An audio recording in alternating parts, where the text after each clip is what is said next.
বলো তো সোনামণি, তুমি কেন এসেছো? হাতে ফুল নিয়ে কেন এসেছো শহীদ মিনারে বলো? ফুল দিতে। কাদেরকে ফুল দিতে এসেছো তুমি? শহীদদের। ও, শহীদদেরকে ফুল দিতে এসেছো? হ্যাঁ। তো তুমি জানো শহীদদের সম্পর্কে কিছু জানো?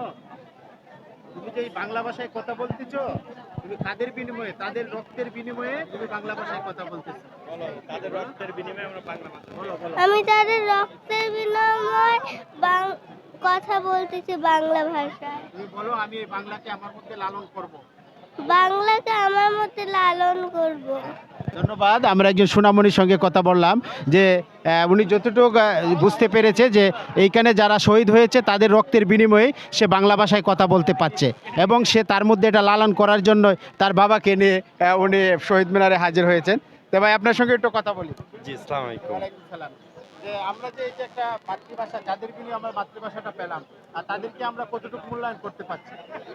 তারা এখন আমরা এইবার আমরা তাদেরকে সসম্মানে মূল্যায়ন করতে পেরেছি এবং তাদেরকে স্মরণ রেখে আজকে আমাদের বাচ্চা এবং আমরা পরবর্তী প্রজন্মকে নিয়ে এসে শহীদ মিনারে ফুল দিতে পেরে আমরা অনেক আনন্দিত, খুশি, এবং এটা আমরা প্রজন্ম টু প্রজন্ম মনে রাখবো।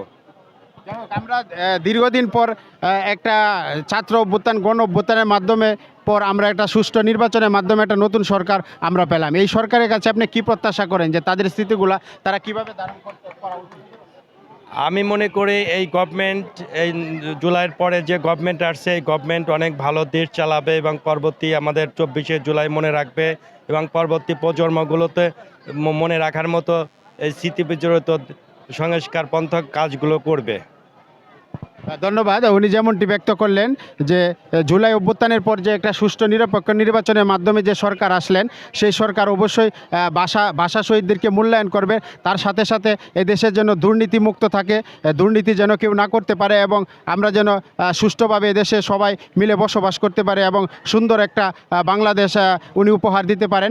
এটাই উনি এই সরকারের কাছে প্রত্যাশা ব্যক্ত করেছেন। ধন্যবাদ ভাই আপনাকে।